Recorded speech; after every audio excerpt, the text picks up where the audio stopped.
بسم اللہ الرحمن الرحیم۔ السلام علیکم ورحمۃ اللہ وبرکاتہ۔ ایک حاجی صاحب کافی بیمار تھے۔ کئی سالوں سے ہر ہفتے پیٹ سے 4 بوتل پانی نکلواتے۔ اب ان کے گردے واش ہوتے ہوتے ختم ہو چکے تھے۔ ایک وقت میں آدھا سلائس ان کی غذا تھی۔ سانس لینے میں بہت دشواری کا سامنا تھا۔ نقاہت اتنی کہ بغیر سہارے کے حاجت کے لیے نہ جا سکتے تھے۔ ایک دن چودھری صاحب ان کے ہاں تشریف لے گئے اور انہیں سہارے کے بغیر چلتے دیکھا تو بہت حیران ہوئے۔ انہوں نے دور سے ہاتھ ہلا کر چودھری صاحب کا استقبال کیا۔ چہل قدمی کرتے کرتے حاجی صاحب نے 10 چکر لان میں لگائے، پھر مسکرا کر ان کے سامنے بیٹھ گئے۔ ان کی گردن میں صحت مند لوگوں جیسا تنوع تھا۔ چودھری صاحب نے ان سے پوچھا کہ یہ معجزہ کیسے ہوا؟ کوئی دوا، کوئی دعا، کوئی پیتھی، کوئی تھراپی، آخر یہ کمال کس نے دکھایا؟ حاجی صاحب نے فرمایا، میرے ہاتھ میں ایک ایسا نسخہ آیا ہے کہ اگر دنیا کو معلوم ہو جائے تو سارے ڈاکٹر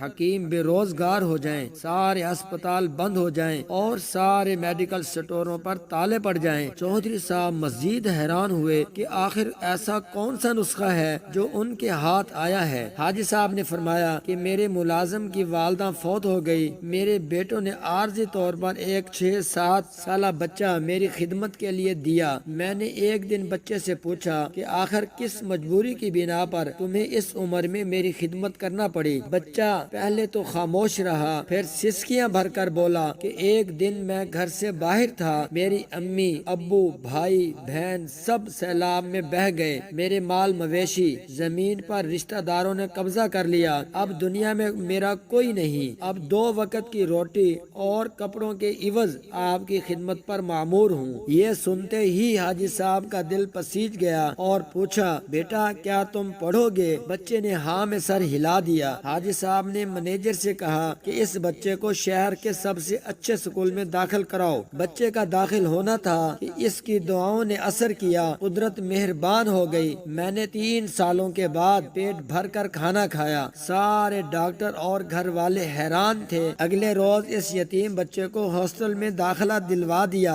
اور بغیر سہارے کے ٹائٹل تک چل کر گیا۔ میں نے مینیجر سے کہا کہ شہر سے 5 ایسے اور بچے ڈھونڈ کر لاؤ جن کا دنیا میں کوئی نہ ہو۔ پھر ایسے بچے لائے گئے، انہیں بھی اسی سکول میں داخل کرا دیا گیا۔ اللہ تعالیٰ نے فضل کیا اور آج میں بغیر سہارے کے چل رہا ہوں، سیر ہو کر کھا پی رہا ہوں اور کہہ کے لگا رہا ہوں۔ حاجی صاحب سینہ پھیلا کر گلاب کی کیاریوں کی طرف چل دیے اور فرمایا، میں اب نہیں کروں گا جب تک یہ بچے اپنے قدموں پر کھڑے نہیں ہو جاتے۔ حاجی صاحب گلاب کی کیاریوں کے قریب رک گئے اور ایک عجیب فکرہ زبان پر لائے۔ قدرت یتیموں کو سایہ دینے والے درختوں کے سائے لمبے کر دیا کرتی ہے۔